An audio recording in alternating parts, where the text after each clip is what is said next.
si un judoka, un lutteur par exemple arrive dans une salle de judo, il a fait du catch, tout ça, il dit ben, je suis un petit caïd, je vais leur apprendre ce que c'est que le judo. Il apprend des mouvements pendant quelques jours, et puis au bout d'un certain temps, il dit ben moi je le connais bien ce mouvement. Et puis il va se faire avoir avec un monsieur qui n'a jamais rien fait, ni sport, ni rien. Pourquoi? Parce que celui-là était vierge. Il a mieux assimilé le mouvement que lui qui croit l'avoir. Donc il faut de toute façon lui faire abandonner ses idées préconçues. Et là c'est un peu ça aussi. C'est toujours le même domaine. Parce que quand ce qu'ils appellent le non mental, c'est un peu abstrait, hein, tout ça, le zen, tout ça.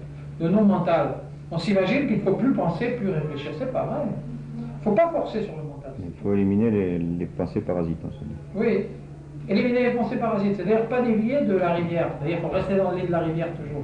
C'est-à-dire la concentration ou la méditation, il faut rester toujours dans ce lit de la rivière. Si on en sort, c'est ce qu'on appelle la dispersion ou alors l'association d'idées. Et on dévie sur un autre sujet.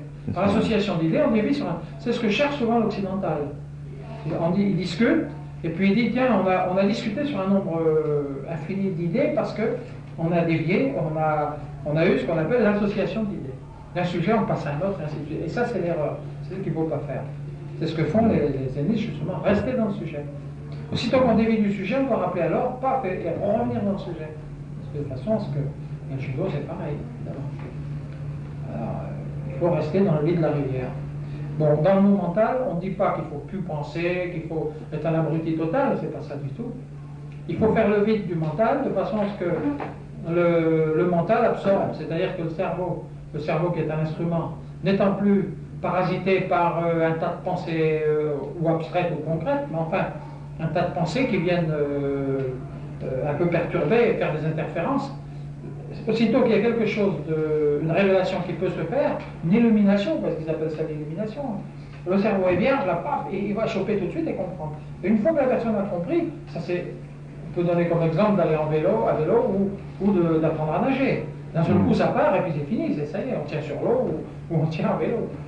Et bien là, c'est pareil, une fois que le déclic a été fait, le satori, l'élève a compris, il est devenu un maître d'un seul coup. Parce que dans l'étude du Kai, par exemple, ça fait partie du Zen, ça toujours, il faut apprendre le Zen pour faire le Kai. Bon, dans l'étude du Kai, c'est pareil, le néophyte va étudier pendant des années, puis il verra absolument aucun progrès, aucun résultat, même pas un progrès. Le progrès n'est pas perceptible. Dans le judo, on le perçoit. On perçoit le progrès, on sait qu'on a un mouvement. Brutalement quand même. C'est quand même brutal. Oui, c'est progressif.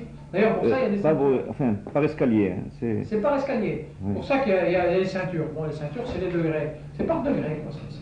Tandis que là, dans le Kai, par exemple, dans le Zen, eh bien, il n'y a pas de degré. La connaissance, c'est d'un seul coup de paf, il y a un déclic, et puis un beau jour, ça y est, c'est tranquille. Mais on peut étudier pendant des années comme ça, et on ne voit pas le progrès. Alors, c'est pas ce que nous faisons, d'ailleurs. Là, on ne fait pas du Zen.